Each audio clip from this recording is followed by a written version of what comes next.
friends, and welcome to another episode of Chapters on Armstrong Television. Chapters is the show that profiles authors, editors, and publishers from all across the country. I'm your host, Carter Seaton, and it's great to have you. Today, our guest is the amazing author and a man I'm delighted to call my friend, Jim Minick. Jim is the author of 5 books, including the novel Fire is Your Water. It's the winner of the Appalachian Book of the Year Award and the Blueberry Years, a memoir of farm and family. That was the winner of the SIBA Best Nonfiction Book of the Year Award. He's also written a collection of essays, 2 books of poetry, and he edited a book by Rita Riddle. His work has appeared in many publications, including the New York Times, Poets and Writers, Oxford American, Orion, Shenandoah, The Sun, Conversations with Wendell Berry, I love that, Appalachian Journal, the Roanoke Times, and Stills. And his awards are just too numerous to mention, or we would be here all day talking about them instead of this wonderful debut novel. Besides writing, he teaches at Augusta University and Converse College. Thanks for coming, Jim. I can't wait to talk about this book. It is called Fire is Your Water, and I loved every word of it. Can you give us just a brief synopsis of what the story is about? Well, thank you for that very kind introduction, and it's great to be here with you, Carter. And I've long admired your work, and so it's great to thank you for this. Fire is Your Water is a novel about a folk healer, and this is all based in the Pennsylvania folk healing tradition, very much faith-based. This young woman, this healer, goes into a burning barn and to rescue their family cows. And when she is confronted, and she almost dies, she has a very close encounter with flames, and that changes her. And when she comes out of that barn, she can no longer heal. And so the main question of the whole book is, how does a healer find healing? How does a healer heal herself, or does the community heal her? And so along the way, that's kind of how it opens. And then along the way, this woman, her name is Ada Franklin, she meets a young man named Will Burke, and then also Will Burke has a raven that he captured and nursed back to health after an injury, and so the 3 of them are kind of the main characters. Right. Well, talk about a dramatic beginning. You know, what is that, in media res? Talk about starting in the beginning. As a child, I was always afraid of water. So, I mean, of rain, of fire. So, talk about a way to dramatically start a story is having this girl run into a burning fire. Got my attention, that's for sure. I read on the dust jacket that this is based in part on a tale in your family's history. Tell us about the seeds of that. What inspired it? A bunch of it. The whole book is based on different family stories. So the healer woman is based on my great grandmother. And I should say a little more about this healer. This is Pennsylvania Dutch. It's called powwowing, and there's different degrees of it. And it's so some powwow doctors is what they're called, can take warts off, can predict or give you love potions. It's the whole range, but kind of the most impressive and powerful, I think, is some healers can stop bleeding. It's called stopping the blood, and take the fire out is what's called when they heal a burn. And that tradition, I grew up in Pennsylvania, and that's where that I learned about that. But that tradition has come down the mountains, and I've heard and met other families that have had these kinds of healing traditions in their family. Although they didn't necessarily call it powwowing, they just called it folk healing, or chanting sometime, or having a recipe. There's certain chants that were often very much based in biblical material in the Bible verses to make this healing happen. So, so that main character is based on my great grandmother, and she could do these things. She could take the fire out of a burn, and she could stop blood.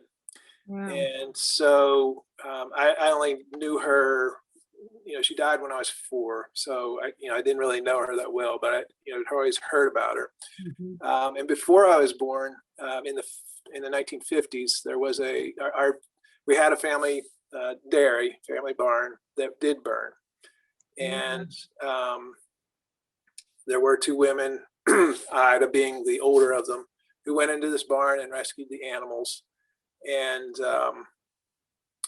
one of the women, and so I've changed bunches of the details, but one of the women, my grandmother, grabbed the cows were all chained in, and she grabbed the chains to release the cows, and the last chain was red hot, and my uncle remembers the chains searing into her palms, and then after that, another uncle, I'd always heard this story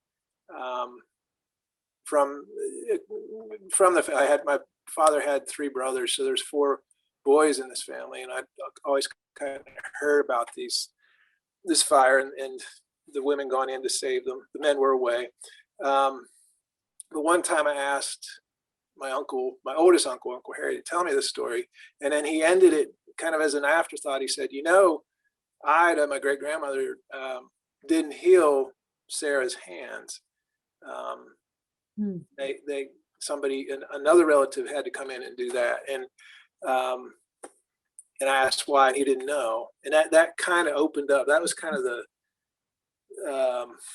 impetus for the main question of the whole novel. Is like, Ida eventually, I'm sure, was able to heal probably the next day, but for some reason she did not heal her daughter-in-law's hands, and that kind of made me think, well, what happens if the healer can no longer heal? So I think that answers your question. That might have happened to her. It might have, but probably not. Yeah, I'm pretty sure she went on and continued serving the community that way. But yeah, I'm almost 100% sure that she was able to heal after that fire. I think this novel at its heart is also a love story as well as a story of faith. It's Will is an agnostic, if not an atheist. She then doubts when she loses her powers to powwow, and then it's about regaining faith. Is that a theme that you like to explore? Is it did it just grow out of that story? The theme of faith and questioning and doubt, no, that's definitely been a part of my growing up, and I wanted to try to understand that more, and I knew I needed a counter to faith. Ada in the novel is very, very strong in her belief, and I knew I needed a counter to that to make it interesting to me to write, as well as readers who might have their doubts, and so Will became that person, and he lives on the other side of the mountain, and his mother died at his birth, and so he's had a pretty rough life, and his father tried to raise him in the church, and he pretty much rejected that when he was pretty young, and so the 2 of them meet where they work and fall in love, and and all that contrast and difficulty sparks all kinds of fires. But yeah, the question of faith has been important to me, and just what does that mean to believe, and what does it mean to doubt, and how do you reconcile those differences within your family, within your community, but also within yourself. And yeah, that was intentional, the main strand of the novel, and it was definitely what I wanted to explore.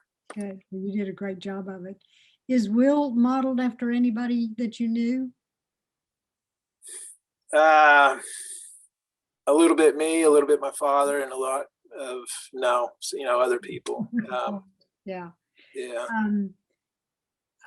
I think of the three of them, I have to tell you, my favorite character is Cicero, the crippled raven. I love that you made him one of the narrators. Tell us how you came to that conclusion and why it was important to do that. He was one of my favorites too, and so he was just a lot of fun. And yeah, I'm looking out the window right now, seeing a vulture fly over. I thought it might have been a raven. About a third to halfway through, right in the first draft, I knew Will was gonna have a pet crow. I thought it was gonna be a crow, and I'm fascinated with birds. I've always loved birds. I learned that love from my grandfather, and so I thought that would be kind of neat to add, to have this character connected to birds so much. But about halfway through, the bird started talking, and I was very surprised, and I was resistant. It was like, what kind of a book is this going to be if one of the main characters is not human, but he does have a voice? And then I said, well, why not? Just have fun with it and see what happens. And so I try to make it believable with it. So it's Cicero's strand is in a lot of ways about language and acquiring it, learning it, falling in love with it, and then also learning the limits of it. But he has such a strong voice and is so full of surprises, and for just not me, but for the characters in the book. And so that was a lot of fun. But the other thing that he does, besides carrying some of the action forward, is that he kind of acts like the omniscient narrator in any novel, where the characters, the two main characters like Will and Ada, are not doing this, not carrying the story. He does. And he makes some of the most wonderful comments just on life and love and people. He's sarcastic, and I loved his voice. It's just really fascinating to read his parts. Besides being a narrator, he's also an actor in this story. I mean, he has a part to play between those two other characters. Right. So two comments about the discovery of his voice. One was, so the book Will and Ada, it alternates between Will and Ada's chapters, points of view, but it's those sections are told in third person point of view, close third. So you're sitting on Ada's shoulder, but it's she does this and he does that. But then when I came to Cicero, I realized he was such a strong character that he needed to have his own voice. And so as a reviewer kindly said, those chapters are in first bird point of view, not first person. So I like that. And then the other thing with Cicero was, and now I'm going to forget. We were talking about his action and carrying forth. Yeah, how he. Yeah, So the other story. Yeah. So I didn't realize this until about halfway through too. Will rescues Cicero and names him and heals him, and then they become best friends, and so Cicero and Will love each other. And Cicero very much loves Will. And then Ada and Will meet and they fall in love. And then Ada meets Cicero and they hate each other. So I had a perfect lovers triangle, except, it was one character was a bird. So that was kind of fun. And it created great tensions to keep the book moving along. Right. Yeah, he seems to be jealous of her and she's annoyed by him. So would you call your book magical realism? I don't, that term is a little complicated and probably a little more than, it definitely has some odd, it has a talking raven. Yeah. And it definitely, it could be called that because it asks the reader to make some jumps in belief and having this character odd. So in a way, yes, but there's probably a lot more to that term than applies. And what's the significance of the title?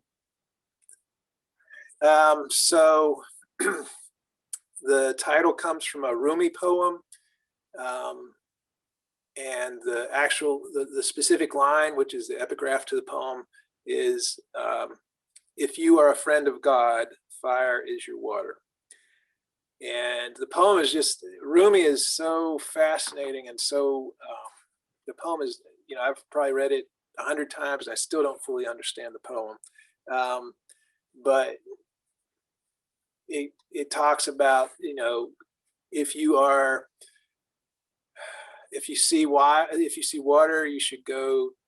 I forget the specifics. It really mixes the two elements and says you will be saved by fire, and you should go towards it, and so forth. So, but it is also about faith,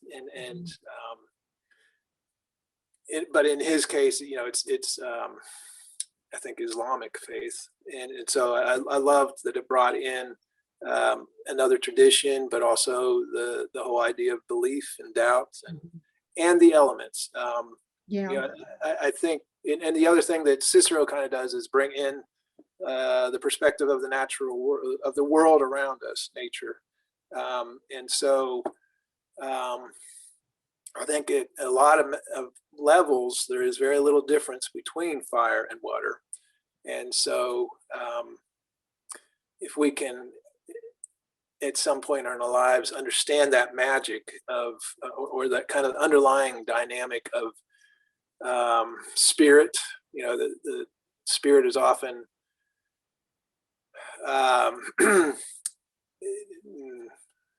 represented as both fire, definitely fire, but also as water often, especially fog.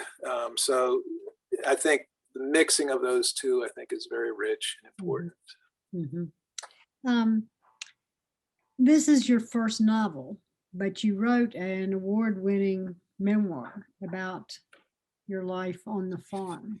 Can you tell us just a little bit about that? We don't have time to fully discuss it, but tell us a little bit about the Blueberry Years. The Blueberry Years is a memoir about subtitles called Farm and Family, a memoir, Farm and Family. And the Blueberry Years is about one of the first pick-your-own certified organic blueberry farms in the mid-Atlantic. My wife and I, this was 20 years ago at least.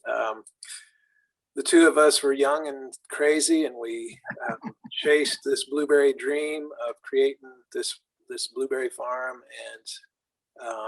and so that was our goal and our belief or dream, and we chased that, and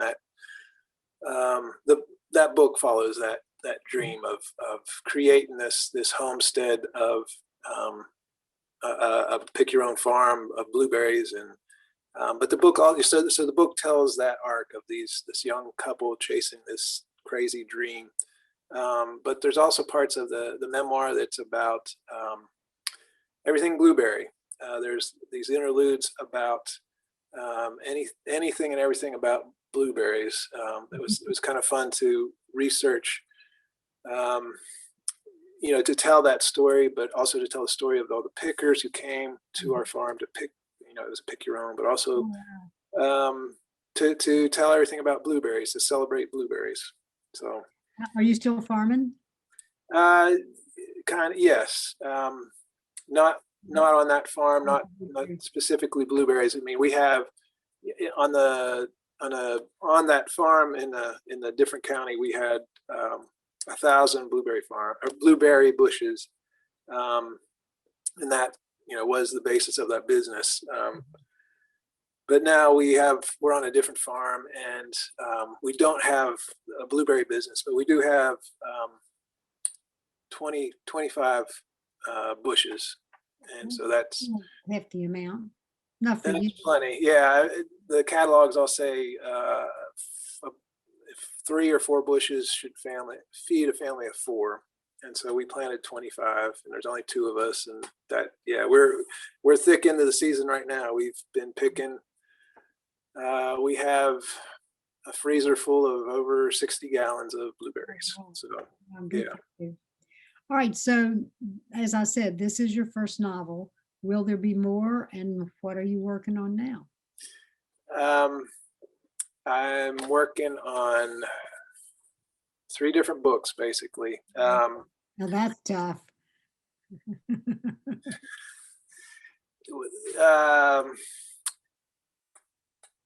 One is a short collection of essays that I've had the good fortune of have several essays published in other places. So I have a book of essays that I think is probably it is out and about.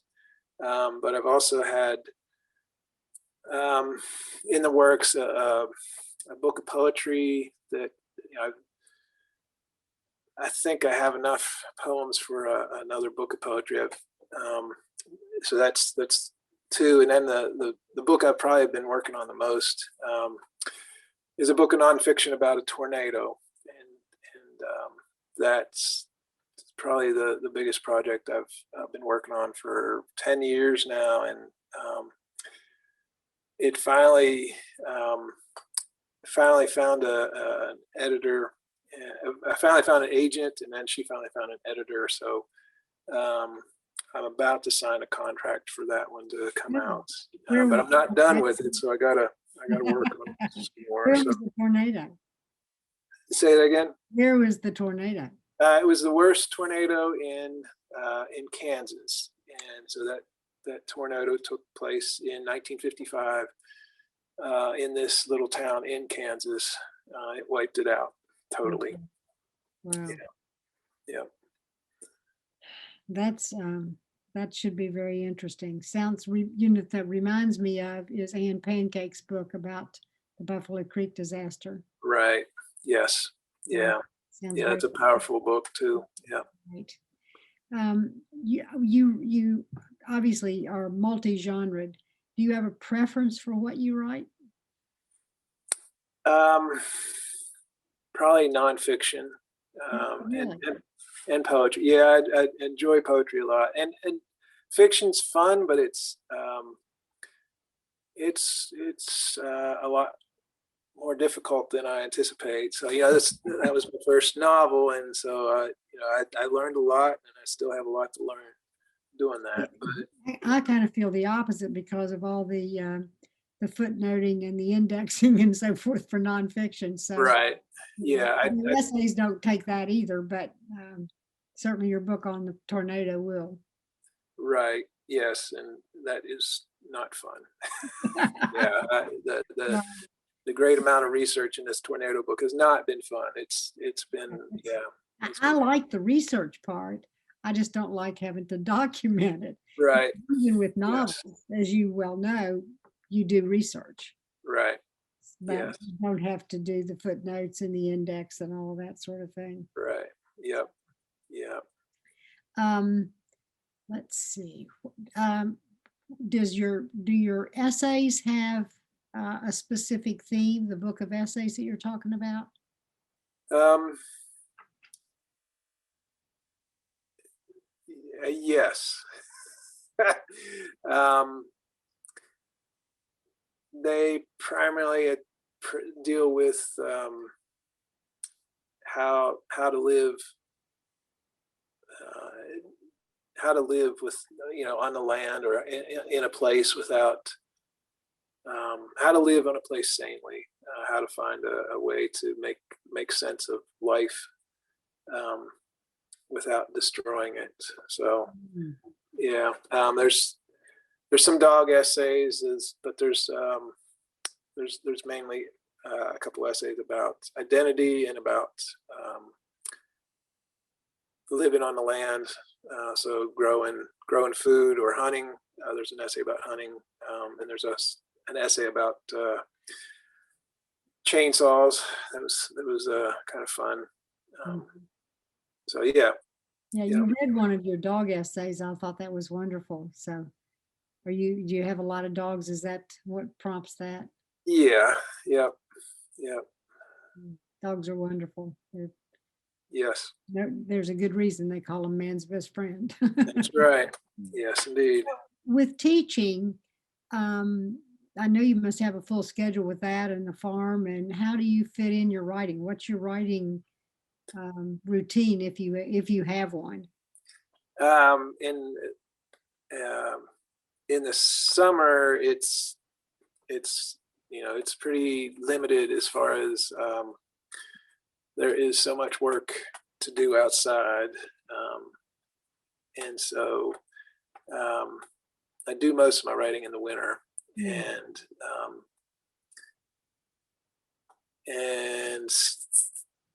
actually I'm not teaching that much anymore. Yeah, I've retired early, thankfully, and so I'm able to devote a lot of time to writing as well as being outside working. Yeah, that's almost the opposite of a lot of people who are teachers. They find the summer the best time for them to write because they don't have the push of all the academic world. But now that you've retired, that's not the issue. That's good for you. So are you an early riser and you go out and you do what you have to do and then you come in and write? I try to be an early riser, but I do my writing in the morning. Yeah. Yeah. I mean, even though it's the cool of the day and the best time to do outside work, but it's where when I'm the sharpest. Yeah. That's interesting. There's one other thing that you pointed out to me that I want to mention, and that is the cover of your book. Yes. It's just beautiful. And I will take a picture of it and show it on the screen later. But tell us about the cover. Who designed it and how did they come up with that? So you can see the raven there is stealing the O out of your.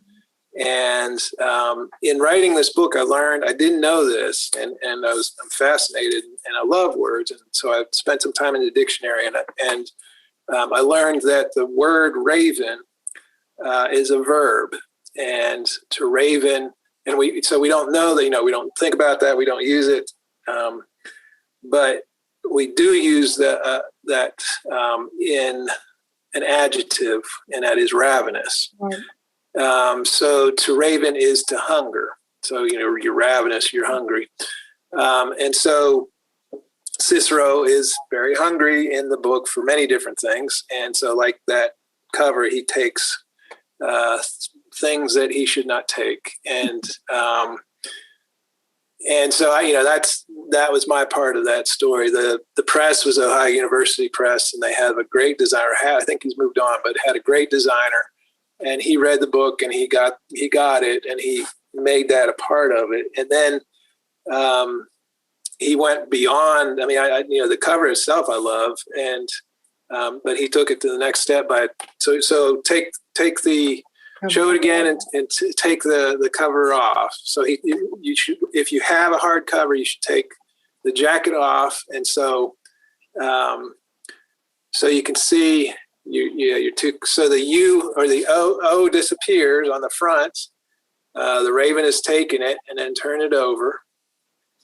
And you can see the raven's flying away with his O. So Cicero has his little secret and lives on. So yeah, I was just thrilled with that. I had nothing to do with it, and it was a great gift. There's another little secret gift on that too. So hold up the jacket, the back of the jacket.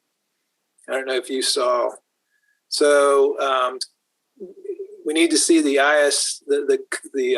yeah. So do you see, Carter? Can you look at that and tell me the shape of that? What the barcode is?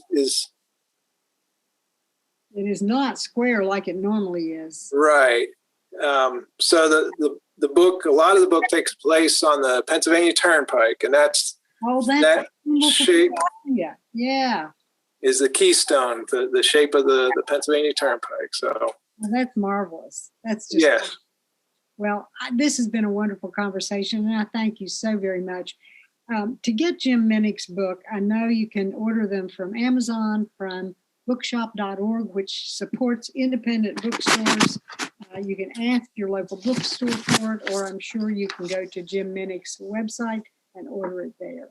So thank you so much for being with us, Jim. It's been a wonderful conversation, and I look forward to whatever you come up with next, whether it's a novel or the books of essays and poems. Thank you. Thank you very much, Carter. It's been great talking to you. And thank you all for joining us today, and we'll be back again another day. And meanwhile, please stay safe, and we'll see you again. Bye. Connect with Chapters through email. Write to lp4@zoominternet.net. Chapters has a Facebook page at Armstrong Chapters. Like, subscribe, share, and comment. All Chapters episodes are available on YouTube. Visit the Armstrong Neighborhood channel on YouTube and look for a playlist of all the Chapters programs.